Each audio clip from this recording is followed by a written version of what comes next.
तेज बोलो, एक सुर में बोलो। क्या होता है पवित्र घर? सबसे रसोई, जो देहाती भाषा में चूल्हो चौका बोलते, अंग्रेजी में किचन। माताओं बहनों ध्यान रखना, रसोई घर के ऊपर विशेष ध्यान रखना चाहिए माताओं को। जिनके रसोई घर में अपवित्रता रहती है, दूषित रहता है, जूठन रहता है रसोई में, समझ लो माताओं वो रसोई घर नहीं है, वो शमशान के समान हो जाता है। भूत प्रेत चुड़ैल तांडव आकर के उस घर में बस करते हैं, भूत प्रेत तांडव करते हैं, बसेरा कर लेते हैं वो रसोई घर, फिर शमशान के समान हो जाता है। और जिसका रसोई घर पवित्र रहता है, साफ सफाई करने के बाद माताओं बहनों उसमें भोजन पकाती हैं, तो माता उस घर में देवता बसते हैं, भगवान विराजमान होते हैं, उस घर के पितृगण भी बहुत प्रसन्न होते हैं। कलश वाली बहनें बाहर निकल रहे हैं, ध्यान रखना माता।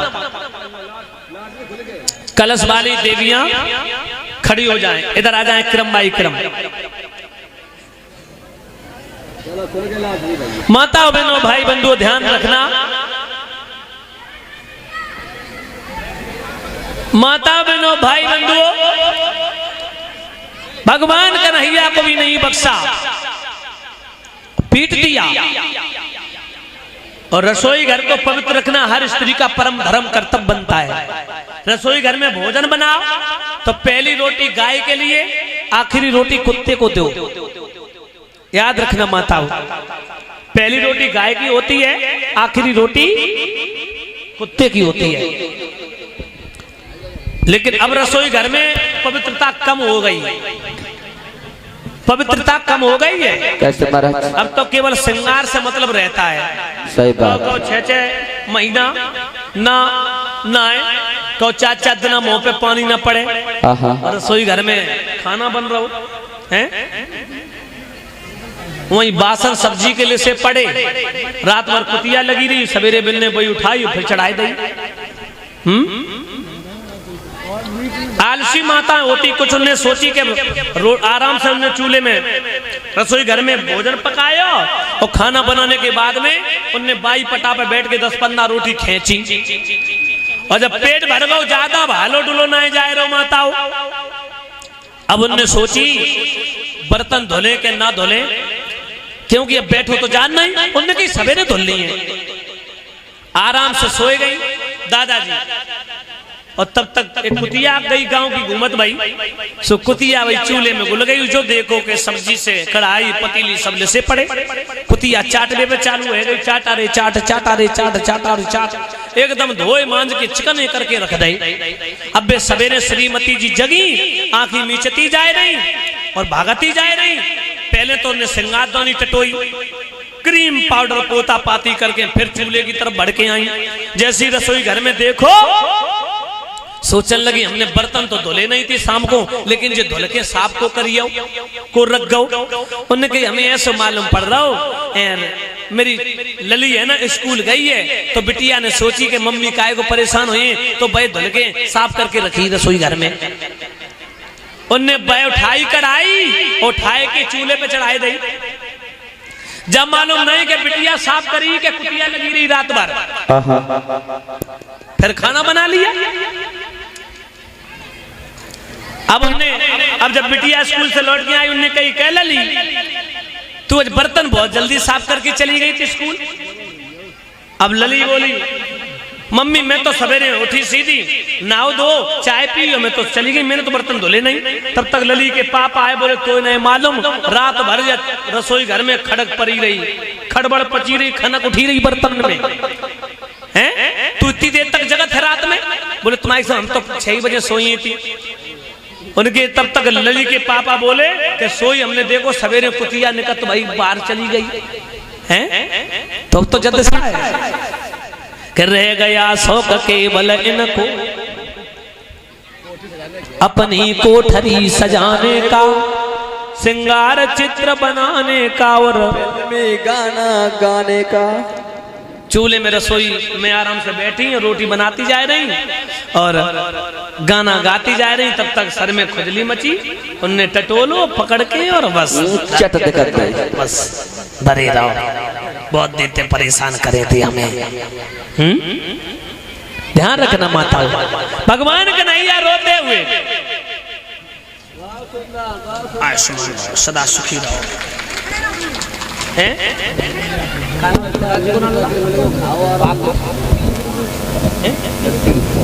गिरगेश, गिरगेश, आप तो प्रवीण जो ये एटा के निवासी हैं, जो स्वर्गीय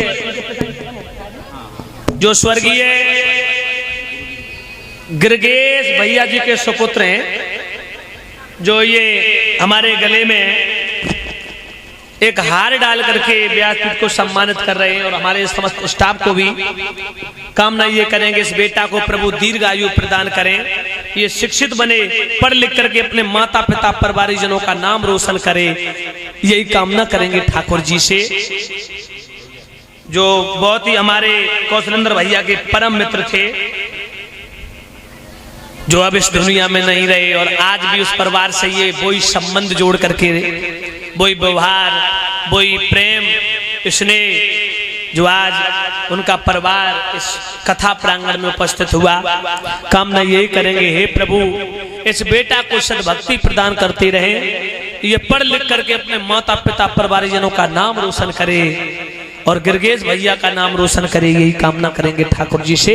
बोलिए आनंद कंद भगवान की जय हो। भाइयों ध्यान देना, भगवान कन्हैया रोते हुए बाबा के पास में पहुंचे। बाबा नंद के लगे क्या बात हो गई लाला? बोले मैया ने पीट दिया। क्यों पीटा? मैंने रसोई घर में एक मालपुआ उठा के खा लिया, इस बात को लेके मैया ने पीटा। बाबा नंद के लगे एक तमाचो मारो, 4 से 10 तमाचे मारती तब ठीक रहता। अरे कड़ी खाएगी दारी के तो को शर्म लाज ना आई, तूने रसोई घर जूठा कर दिया।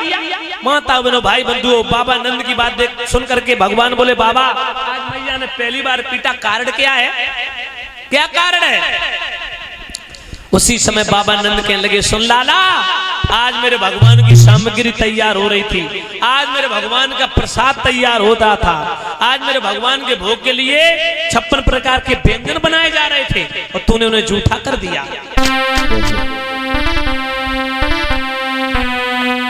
कि यशोदा तो चुप ही रही, बोले बाबा नंद और तुम्हें नहीं मालूम है ओ बेटा ब्रजचंद्र,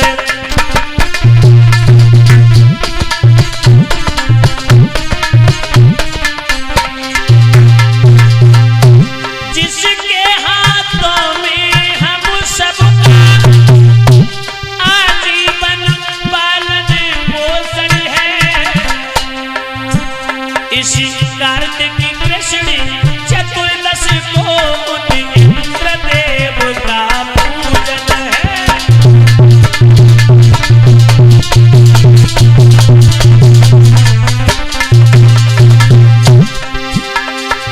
जो मेघों को आज्ञा दे करके पृथ्वी पर जल बरसाते हैं, जो रिद्धि सिद्धि उपजा करके अपना धन धान्य बढ़ाते हैं,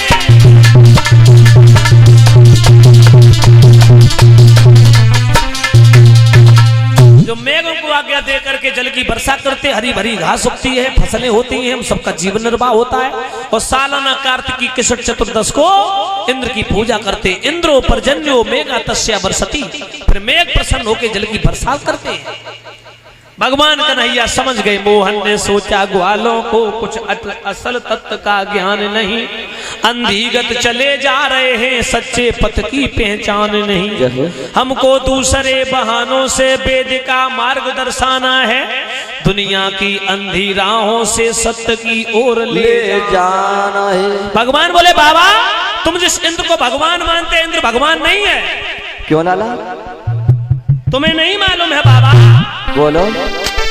कि थोड़ा सा यज्ञ हवन करके इंद्रासन उसने पाया है, हमने अपनी मूर्खता से,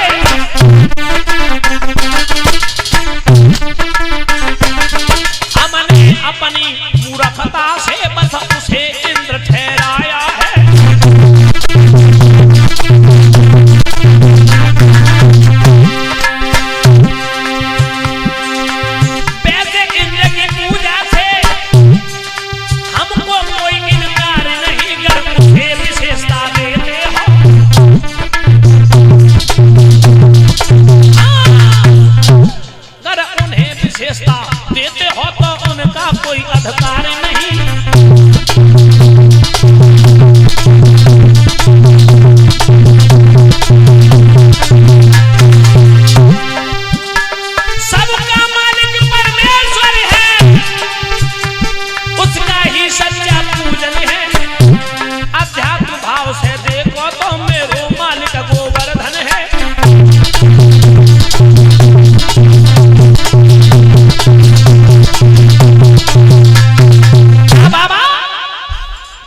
कोई भगवान नहीं है, इंद्र देवता है।